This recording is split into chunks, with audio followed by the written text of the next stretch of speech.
Welcome to Kashmir in focus on MATV। नाज़रीन, जैसा कि आप जानते हैं, अपने कार्यक्रम में हम आपको पाकिस्तानी कब्जे वाले जम्मू कश्मीर, मकबूजा गिलगित बल्तिस्तान के हवाले से और दूसरी खबरें भी आप तक पहुंचाते हैं यहाँ से। और ये दुनिया का वाहिद चैनल है जो लाइव ब्रॉडकास्ट करता है इस मुद्दे के ऊपर। नाज़रीन, जैसा कि आप जानते हैं, पाकिस्तानी कब्जे वाले जम्मू कश्मीर में 5 मार्च को एक बहुत बड़ी हड़ताल होने जा रही है, जो कि चौथी बड़ी जनरल स्ट्राइक है और मुजाहरे और ये सारा कुछ होने जा रहा है। लोगों के पास बिजली नहीं है, लोगों के पास आटा नहीं है। इसी तरह गिलगित बल्तिस्तान में भी मुजाहरे जो है वो बदस्तूर जारी हैं और धरने भी जारी हैं। तो इस बैकग्राउंड में हम देखते हैं कि मोदी जी जो है वो आज जम्मू पहुंचे हैं और उन्होंने जम्मू में तकरीर की है, लोगों से बातचीत की है और उन लोगों के जो बातचीत है वो मुख्तलिफ टीवी चैनल्स ने भी दिखाई है और दिखाया है कि किस तरह से वहाँ पे लोकल सतह के ऊपर जो है वो लोगों की जिंदगी के हालात में बेहतरी आई है। किस तरह देहातों तक की औरतें जो हैं वो छोटा मोटा लोन लेके उन्होंने कारोबार शुरू किया और आज वो लखपति बन गई हैं एक छोटे से अरसे में। और किस तरह डेवलपमेंट हो रही है। कई कई ऐसे देहात हैं जहाँ पानी नहीं था, तो वहाँ पे नल से जल की जो है वो उन्होंने पॉलिसी के तहत वहाँ पानी पहुँचाया है। इसी तरह से जो लोग जंगलों से लकड़ी काट के अपने घर में जला के खाना पकाते थे, वो लोग आज बिजली होने की वजह से और गैस उनको सिलेंडर्स की वजह से जो है उनका कई घंटे और की ना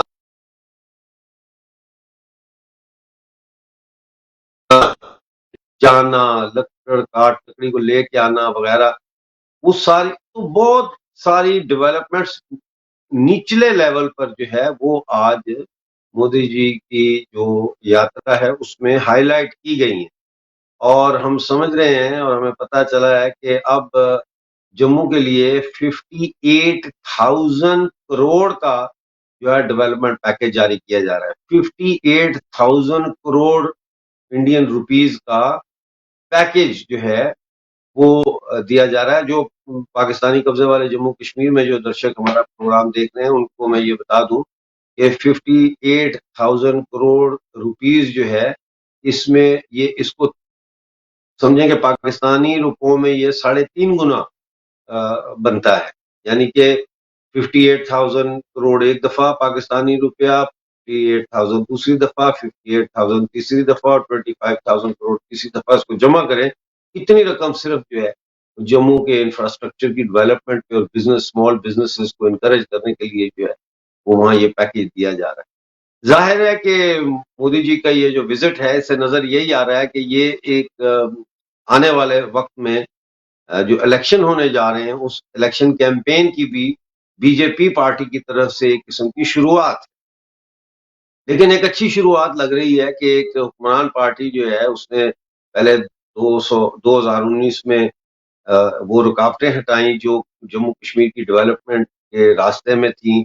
उसके बाद फिर वहाँ इतनी बड़ी पैमाने पर डेवलपमेंट हुई। अब जम्मू एयरपोर्ट में नया टर्मिनल जो है उसका भी अप्रूवल हुआ है और गालिबन मोदी जी ने उसका इफ्तिताह भी किया है। इसी तरह से बेशुमार डेवलपमेंट प्रोजेक्ट्स इन पर। और फिर हम देखते हैं पाकिस्तान के इलेक्शन की वजह से क्या सूरत हाल है। इन दोनों मुद्दों पर गुफ्तगू करने के लिए आज मेरे साथ आपके जाने पहचाने 22 साल तक जम्मू कश्मीर में सर्विस करने वाले टेरिटोरियल आर्मी के former chief major general AK सिवाज साहब है। उनका स्वागत कर लेते हैं। स्वागत है आपका जनरल साहब।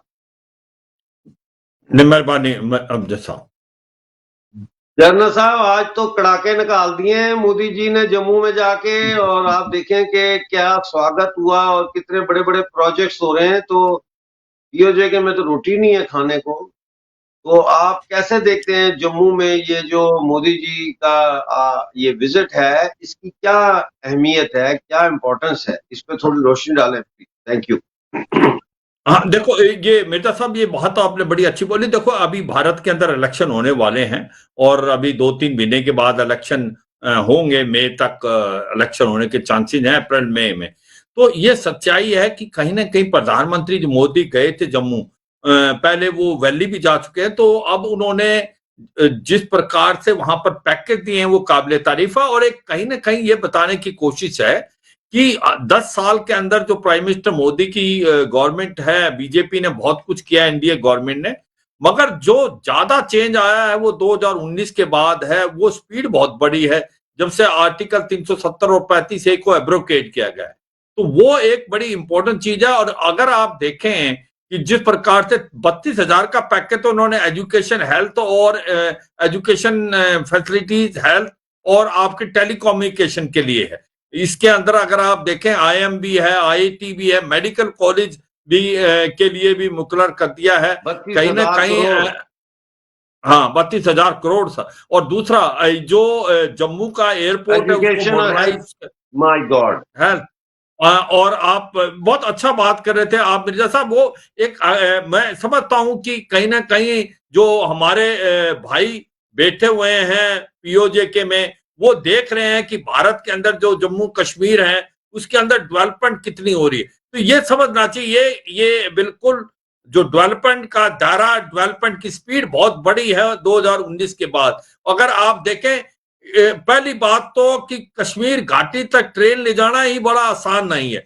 अब जो ट्रेन है वो जम्मू से फिर उधमपुर, उधमपुर से बनिहाल टनल क्रॉस करके वो अनंतनाग, अनंतनाग से आपकी श्रीनगर, श्रीनगर से बारामूला, और वो भी इलेक्ट्रिफाइड होगी।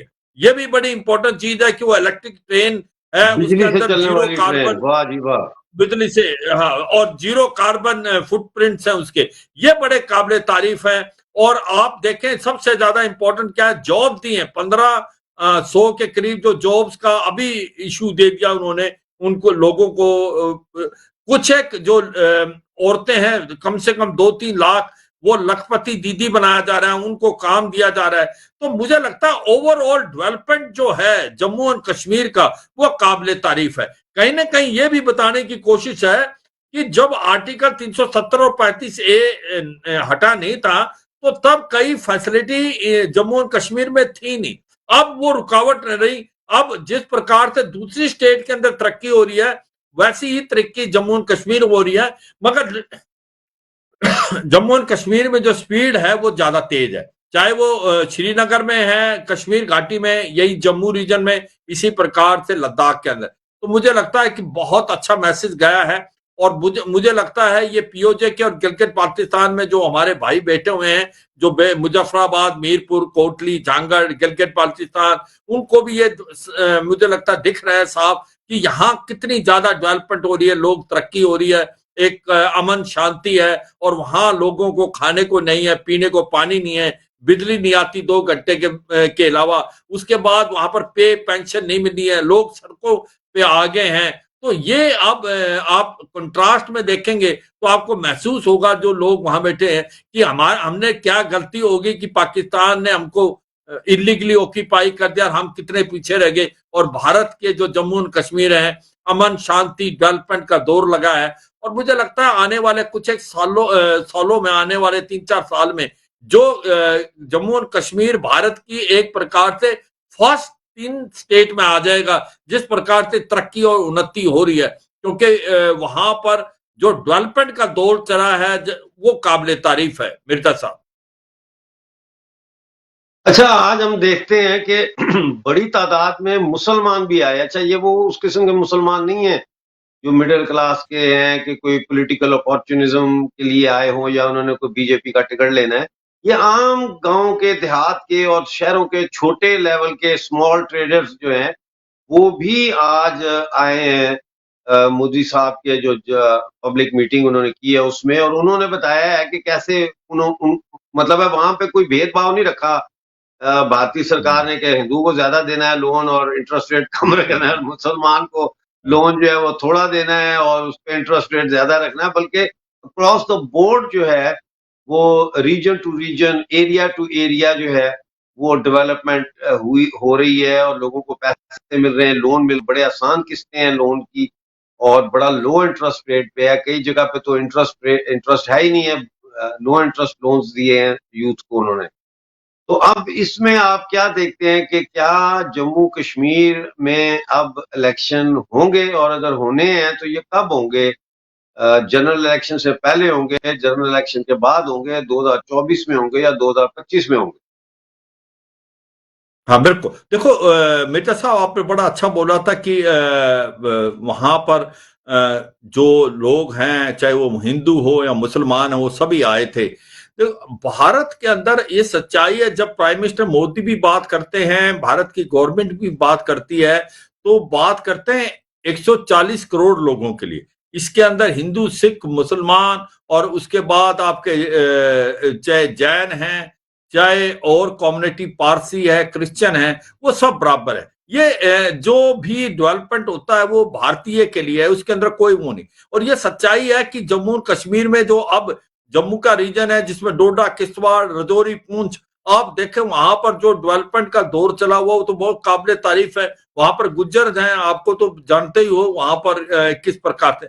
और यही नहीं, भारत की जो डिफेंस फोर्सेज में है, ये भारत के अंदर बहुत ज्यादा मोमदन है। और ये समझना चाहिए, मैं भी जम्मू एंड कश्मीर राइफल से हूं, जो कि पहले स्टेट फोर्सेज थी, और मेरे पास जो मैंने अपनी जो बटालियन कमांड की उसमें भी 25% मोमदन थे। और इसी प्रकार हमें तो उन पे इतना ज्यादा फक्र है, पूरे वो हमारे देश को फक्र है, ये समझना चाहिए। ये एक गलत धारणा फैलाई जाती है पाकिस्तान में कि भारत में कोई भेदभाव किया जाता है। यहाँ बिल्कुल भेदभाव नहीं, यहाँ पर सब बराबर हैं, और जो भी जिसकी काबिलियत है वैसे बनता है। आज मुझे लगता है कि ये चीज सभी देख रहे हैं, आज पीओजे के और गिलगित पाकिस्तान में भी लोग देख रहे हैं कि देखो कितना डेवलपमेंट का दौर हो रहा है भारत के अंदर, कैसे लोग खुश हैं, बिल्कुल। सभी आ रहे हैं। तो कोई भेदभाव नहीं है, यही मैं बताना चाहूंगा मिर्जा साहब। ये देश इकट्ठा है, हम भारतीय हैं, और आप वहां बैठे हुए हैं अभी लंदन में, आप हमारा हिस्सा है, तो हमें पता है कि कभी न कभी वो समय दूर नहीं जब आप लोग भारत के अंदर मिलेंगे, और भारत की गवर्नमेंट रिकॉग्नाइज करेगी इस चीज को कि जो आपकी कंट्रीब्यूशन है, जो आप बैठ के देश के लिए कर रहे हैं मिर्जा साहब।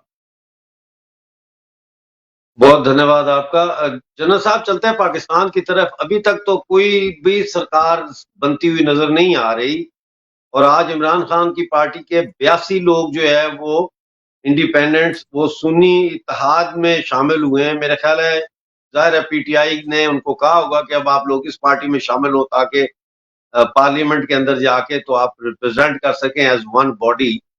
तो लेकिन अभी भी अब तो ज्यादा वो बिलावल भुट्टो साहब तो ज्यादा पर पुर्जे नकार रहे हैं। वो तो बिल्कुल ही अकड़ गए हैं। वो कहते हैं कि मुस्लिम लीग नून पहले मेरी बातें मानेगी तो फिर हम साथ देंगे। पहले तो कह रहे थे हम कैबिनेट में बैठेंगे, फिर कहते नहीं बैठेंगे, हम बाहर से बैठ के साथ देंगे।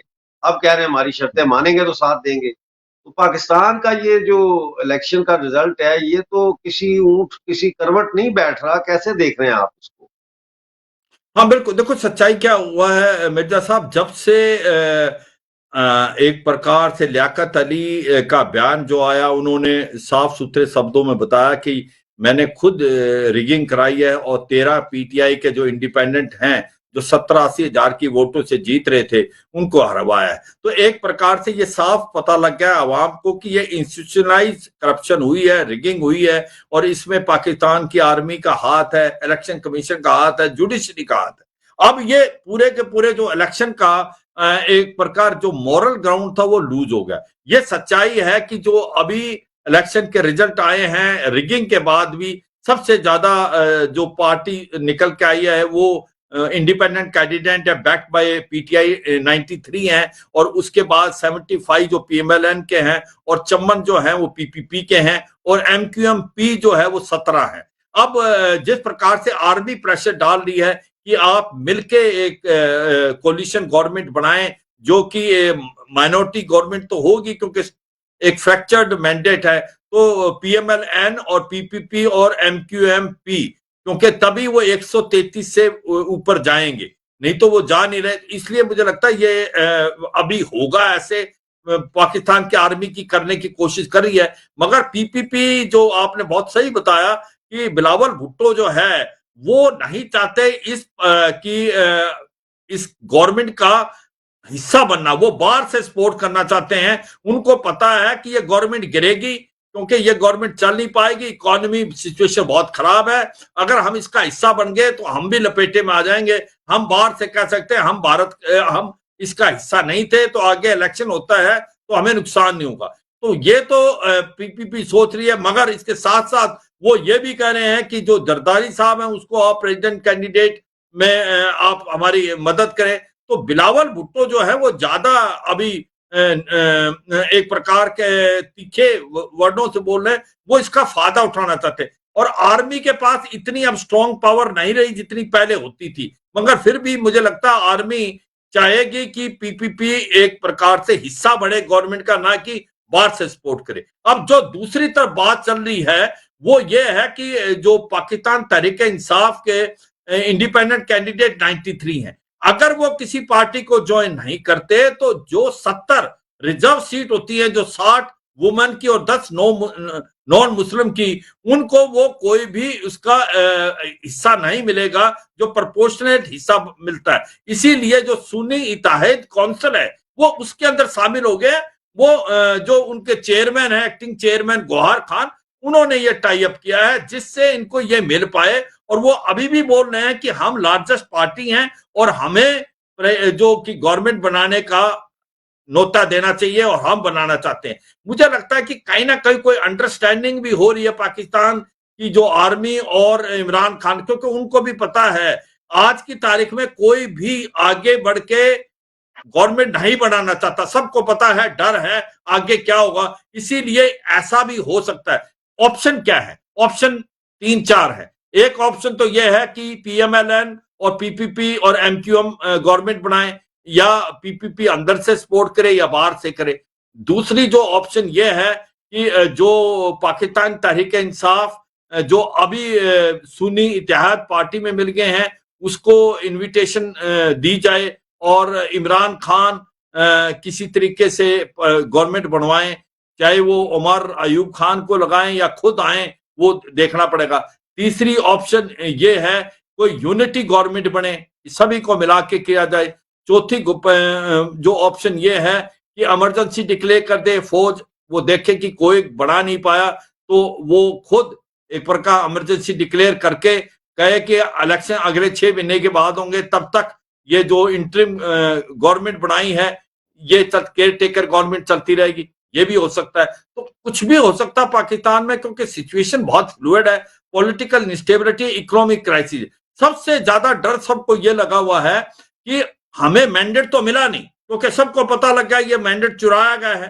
पीएमएलएन को भी पता है कि लोगों को पता लग गया है कि भाई हमें तो वोट मिली नहीं, नवाज शरीफ खुद इलेक्शन हार गए थे दोनों जगह से। तो अब कोई भी इतना इच्छा नहीं दिखा रहा गवर्नमेंट बनाने की। दूसरी सबसे बड़ी प्रॉब्लम है एक प्रकार से इकोनॉमी, क्योंकि अभी उनकी इकोनॉमी बिल्कुल गिरने वाली है। इनको अभी दोबारा लोन चाहिए आईएमएफ से 3 बिलियन का। अब वो तो कोई देगा नहीं जिस प्रकार से हालात हैं। दूसरी बात यह है अगर उनको लोन नहीं मिला तो डिफॉल्ट करेंगे, और अगर लोन लेने के लिए उनको सब्सिडी रिड्यूस करनी पड़ेगी, टैक्स का एक पूरे जो टैक्स का स्ट्रक्चर है उसको चेंज करना पड़ेगा, वो आसान नहीं। तो ये सच्चाई है जो पाकिस्तान की आर्मी ने इस बार भट्टा गोल कर दिया। ये इलेक्शन में इन्वॉल्व होकर रिगिंग होने से अब जो क्रेडिबिलिटी थी जो भी बची हुई थी वो बिल्कुल लूज हो गई है। अवाम को पता लग गया है, जिस प्रकार से लियाकत अली आए और उन्होंने बताया है कि उसने जो 13 पे किया, तो सच्चाई ये है कि जो इसको 93 सीटें मिली हैं, 80 से 85 सीटें और हैं जिसके अंदर पीटीआई के कैंडिडेट जीत रहे थे। तो मुझे लगता है कि सबसे बड़ी प्रॉब्लम ये होगी है अब अवाम को ये पता लग गया कि इस इलेक्शन की कोई क्रेडिबिलिटी नहीं है। तो ये इसीलिए बहुत मुश्किल है कि कौन गवर्नमेंट बनाएगा, क्या वो गवर्नमेंट स्टेबल होगी और इकोनॉमी से कैसे निकलेंगे ये बाहर। मिर्जा साहब ये सबसे बड़ी आज की तारीख में प्रॉब्लम है। और दूसरा एक पॉइंट आता है, क्या पाकिस्तान की आर्मी खुद इसको अभी सिचुएशन को मार्शल लॉ लगा सकती जैसे पहले लगाया था, मुशर्रफ ने लगाया था या याया खान ने लगाया था या अयूब खान ने लगाया था? मुझे नहीं लगता कि ऐसा कुछ करेंगे। उसकी वजह यह है अब उनको पता लगा enjoy all authority without responsibility. अगर वो अपने काबू में कर लेते हैं, उनको पता इकोनॉमी तो चलेगी नहीं और फिर उनको भी एक प्रकार से क्वेश्चन के आंसर देने पड़ेंगे, अनपॉपुलर हो जाएंगे। और आज उनको पता है कि 18 से 35 साल के जो हैं वो 35% लोग हैं और उन्होंने वोट आपके अगेंस्ट दिया है। आज फौज का इतना दबदबा नहीं है जो पहले था। 9 मई में जब कोर कमांडर के घर में हमला हुआ लाहौर में, उसने दिखा दिया है कि आज फौज के ऊपर भी लोग उंगली उठा सकते जो पहले कभी पाकिस्तान में हुआ नहीं। वो कहते हैं ना पाकिस्तान में कि पाकिस्तान की आर्मी आज तक कोई जंग जीती नहीं और कोई इलेक्शन हारी नहीं। तो ये दिख रहा है इलेक्शन तो नहीं हारी, मगर अब की बार उसने गड़बड़ करके आज उसको समझ नहीं आ रहा आसिम मुनीर को करे तो करें क्या, कैसे करें, क्या वो पीटीआई को बनाएं, पीटीआई को बनाएं तो इमरान खान को संभालना इतना आसान नहीं होगा। अगर उसको नहीं बनाते तो पीएमएलएन और पीपीपी में भी खिचड़ी पकी हुई है। बिलावल भुट्टो जो है इतने आसानी से उनको हैंडल करना बड़ा मुश्किल है। उनको जो फादर हैं आसिफ जरदारी वो बहुत जरूरत से ज्यादा चालाक हैं। तो ये सिचुएशन एक बहुत ज्यादा कॉम्प्लेक्स सिचुएशन है, एक सिविल वार जैसी सिचुएशन पैदा हो रही है। अगर कोई इसका सोल्यूशन नहीं निकला तो मुझे लगता नहीं कि पाकिस्तान इकट्ठा रह पाएगा। अगर ऐसी हालात रही तो इसके 4 हिस्से हो जाएंगे आने वाले समय में। एक तो खैबर पख्तूनख्वा, बलूचिस्तान, सिंध, पंजाब और पीओजे के और गिलगित बाल्टिस्तान मुझे लगता है वो भारत के अंदर मिलेंगे जो मिलने चाहिए, वो समय दूर नहीं। मिर्जा साहब आपने कहा पंजाब भी भारत में मिलेगा, तो पंजाब न अगर पंजाब में भारत में नहीं, मिलता है, नहीं पंजाब नहीं, बलूचिस्तान पंजाब नहीं। हाँ नो नो, बलूचिस्तान भी अलग, पंजाब भी अलग, सिंध भी अलग और खैबर पख्तून भी अच्छा, अलग। पीओजे के और गिलगित बाल्टिस्तान जो भारत का पीओजे हिस्सा और वो गिलगित मिलेंगे। बल्तिस्तान भारत में मिलेंगे। बिल्कुल, बिल्कुल, वो तो ज़रूर मिलेंगे और हमारी ये पूरी कोशिश है और हम दिन-रात लगे हुए हैं। इस वक़्त नाज़रीन मैं बिल्कुल आपको और ये भी बताता चलूँ कि पाकिस्तानी कब्ज़े वाले जम्मू कश्मीर और गिलगित बल्तिस्तान में जितनी भी सियासी पार्टियाँ हैं, चाहे वो कौम परस्त हैं, चाहे वो जिस किस्म की भी हैं, डेमोक्रेटिक पार्टी, इलेक्शन प्रोसेस में हिस्सा लेने वाली पार्टियाँ हैं, वो सब पार्टियाँ जो है उनके लीडर्स इस वक़्त इल्हाक़े भारत का नारा देने में नाकाम हो चुके हैं और उनके पार्टी लीडरशिप और अवाम के दरमियान एक टूट आ गई है। अवाम कहते हैं कारगिल स्कर्दू रास्ता खोल दो, टूटे रिश्ते जोड़ दो, लेकिन जो लीडरशिप है वो बार-बार इस्लामाबाद भागती है और ये एक क्लासिकल शक्ल है एक ऐसे समाज की जो महकूम है और हमने अल्जेरियन जो गुलामी फ्रेंच कॉलोनीज में भी ये देखा कि अवाम जो है वो आज़ादी की तरफ जा रही है और जो लीडरशिप होती है वो अपने कॉलोनियल और ये किताब है। तो इस वक्त सवाए नाजरीन तहरीक इत्तेफाक राय, जम्मू कश्मीर तहरीक इत्तेफाक राय के और हमारी पार्टी के और कोई भी इस वक्त जो है वो खुलेआम भारत माता के साथ शामिल होने की बात नहीं कर रहा। आज का शो देखने का नाजरीन बहुत बहुत शुक्रिया। अब आपसे परसों मुलाकात होगी लंदन टाइम शाम 6:30 बजे लाइव आपके साथ फिर जुड़ेंगे जम्मू कश्मीर और पीओजे के और गिलगित बल्तिस्तान के नए मुद्दों के साथ। उस वक्त तक डॉक्टर अमजद अयूब मिर्जा को इजाजत दीजिए। अपना बहुत सारा ख्याल रखिए। जय हिंद, जय जम्मू कश्मीर।